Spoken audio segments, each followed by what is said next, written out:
Jerry, just remember, it's not a lie if you believe it.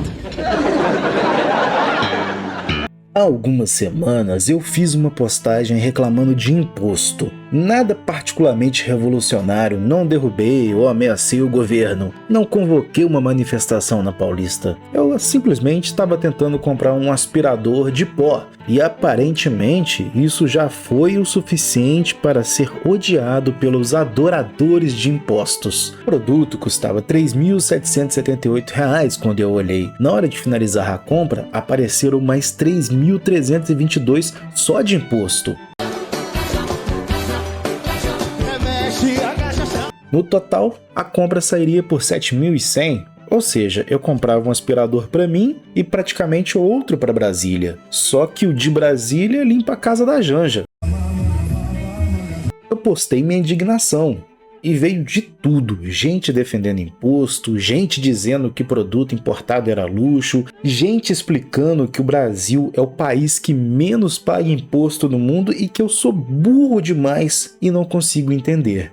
Enfim, o brasileiro pode estar pagando 88% de imposto, mas pelo menos economizou R$ 17 no frete. Tem que enxergar pelo lado positivo das coisas, não é mesmo? Eu fiz até um vídeo sobre isso e caso você queira ver como os defensores de compras da Janja se comportam, é só clicar no card acima.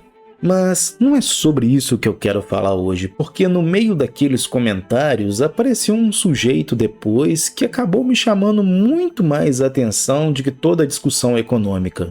Ele perguntou qual era o produto e eu mostrei exatamente qual era, modelo, anúncio, tudo. Até aí, normal. Algum tempo depois ele voltou, e voltou feliz. Muito feliz. Aquela felicidade de quem passou dias praticando coito com a foto do seu político preferido. Se quiser, posso te ensinar a comprar.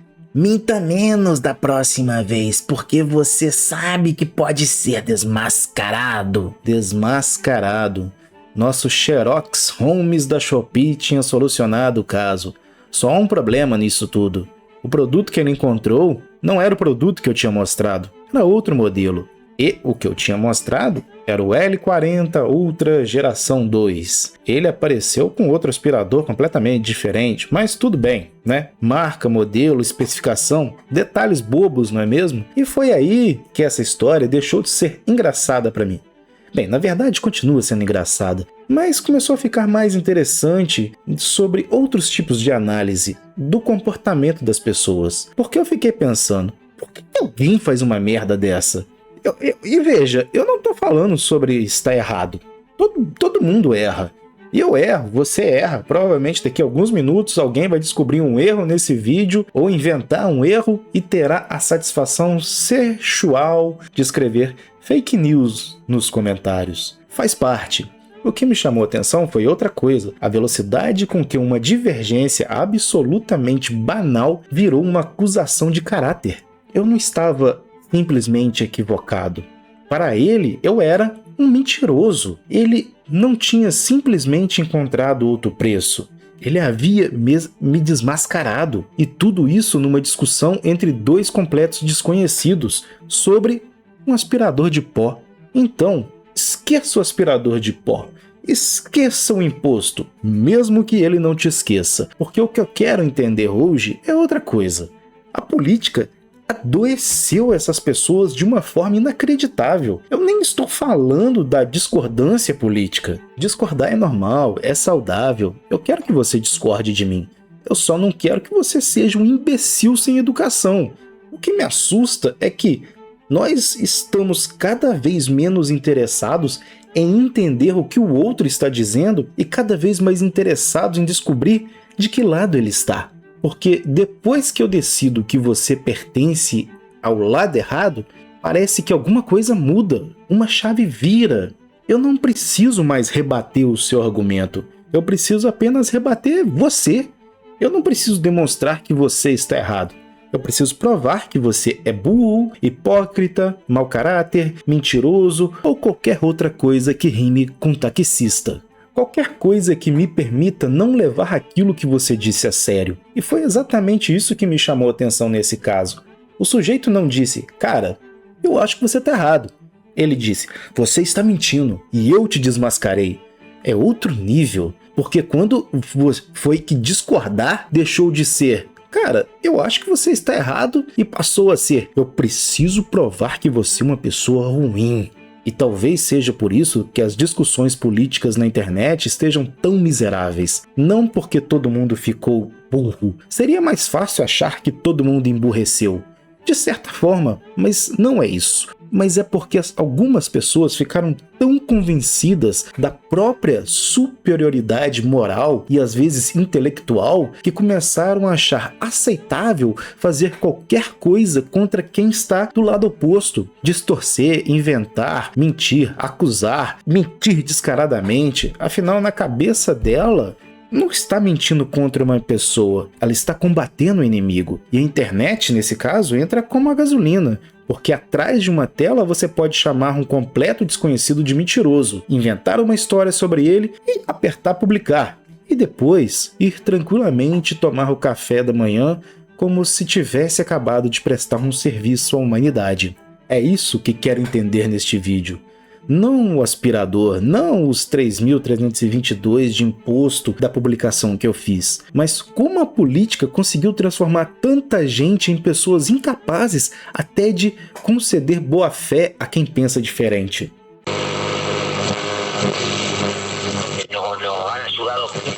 Eu acho que a primeira coisa que aconteceu foi a política deixar de ser uma discussão sobre ideias e ter virado identidade. Hoje, muitas vezes, você nem precisa dizer em quem vota. Como eu, por exemplo, apenas reclamei de imposto e pronto. Já decidiram o meu candidato, a minha ideologia, a minha renda, o que eu assisto no YouTube e provavelmente até o que eu como no café da manhã. É impressionante. O sujeito lê 3 linhas suas e já baixou sua biografia completa. E quando a política vira identidade, acontece uma coisa perigosa. Quem discorda deixa de ser alguém que pensa diferente. Simplesmente vira alguém do outro lado. E existe uma pesquisa sobre isso. É que os pesquisadores chamam de polarização afetiva. Não é simplesmente eu discordo de você. É quando a divergência política começa a afetar a maneira como eu enxergo você como pessoa.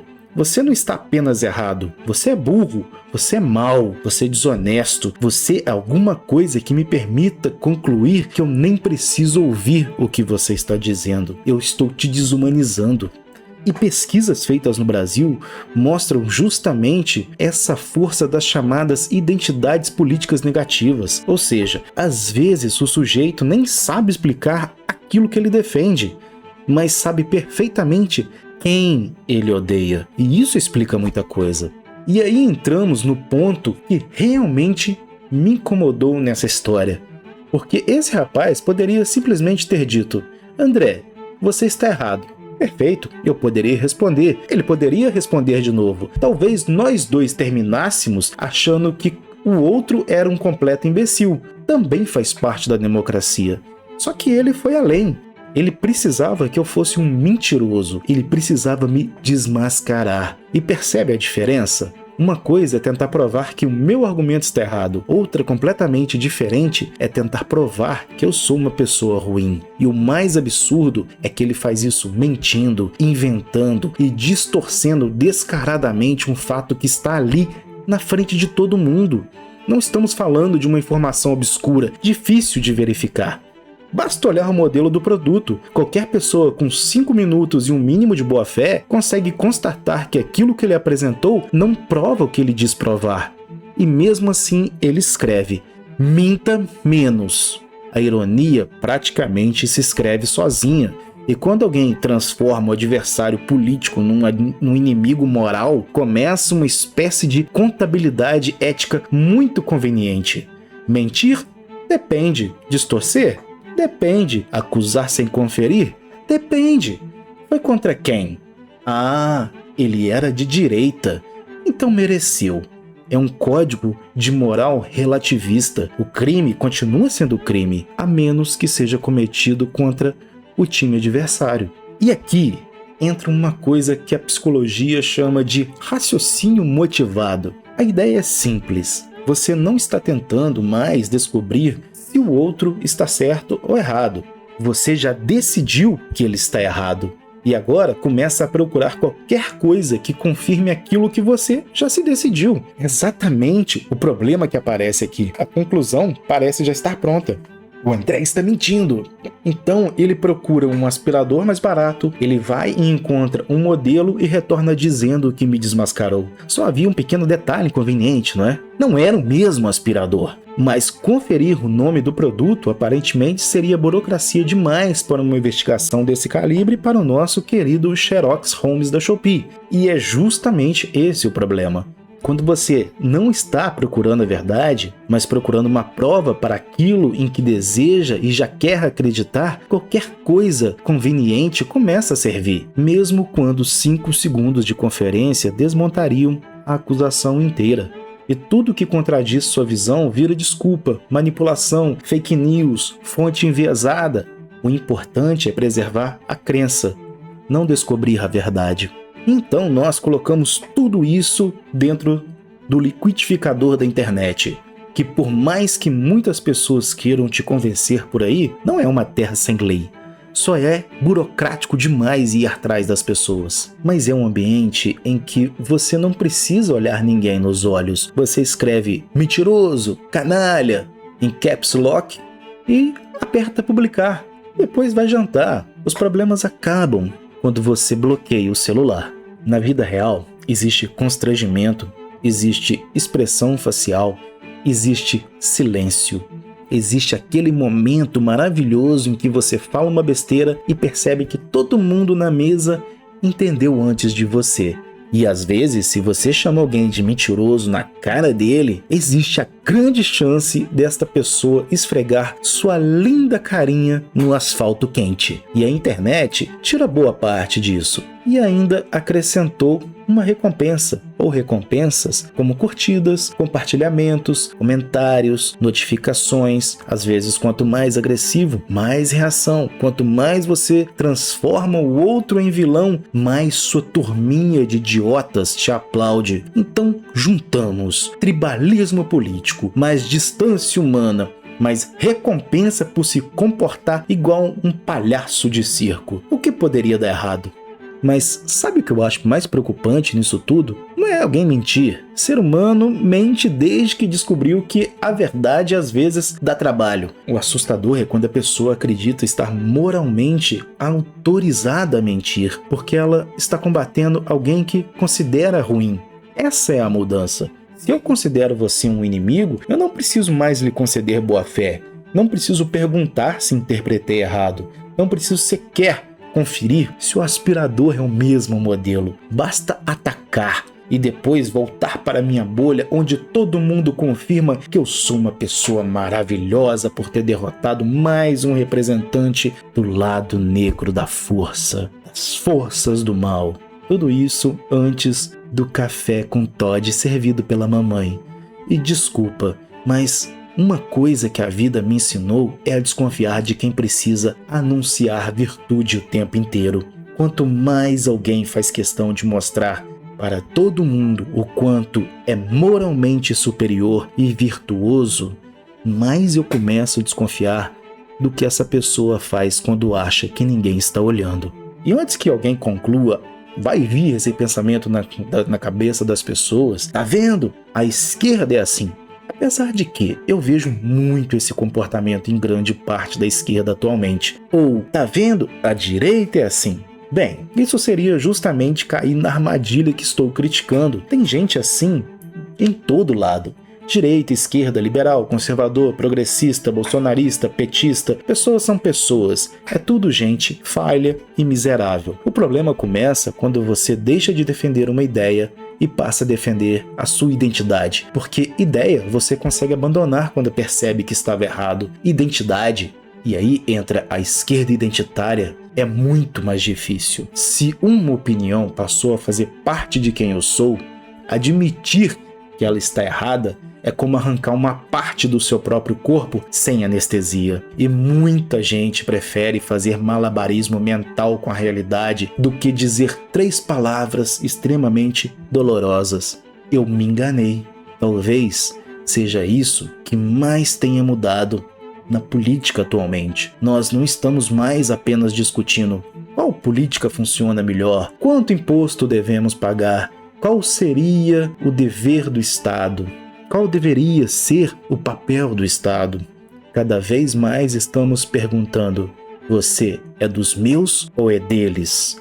E depois dessa pergunta, todo o resto fica contaminado.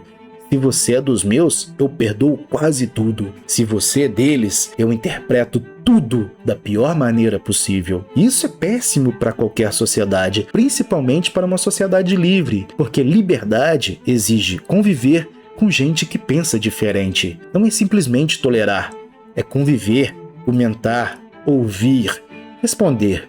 E de vez em quando ter a humildade profundamente desagradável de descobrir que o outro tinha razão. Eu continuo discordando de muita gente. Espero continuar discordando. No dia em que todo mundo concordar comigo, provavelmente alguma coisa deu muito errado. Mas existe uma diferença enorme entre discordar de alguém e perder o caráter apenas para derrotá-lo. Porque se para provar que seu adversário é mentiroso, você precisa mentir sobre ele, você não venceu discussão nenhuma. Você apenas mostrou até onde está disposto a ir para não admitir que talvez estivesse errado. E talvez seja esse o verdadeiro problema. A política não está apenas dividindo opiniões. Para algumas pessoas, ela está justificando comportamentos que elas jamais aceitariam no lado contrário. E quando chegamos nesse ponto, o adversário deixa de ser cidadão, vira inimigo, e contra o inimigo vale tudo. Eu sou André Vieira e esse comentário é livre. Pode discordar de mim nos comentários, só não tente inventar outro aspirador para provar o seu ponto. E se chegou até aqui, se inscreva no canal e curte para o YouTube poder entregar esse conteúdo para mais pessoas. Até a próxima. Anakin, meu compromisso é com a República, com a democracia. Se você não é meu aliado, então é meu inimigo. Só um Sith pensa de forma tão amoral. Farei o necessário. Você pode tentar.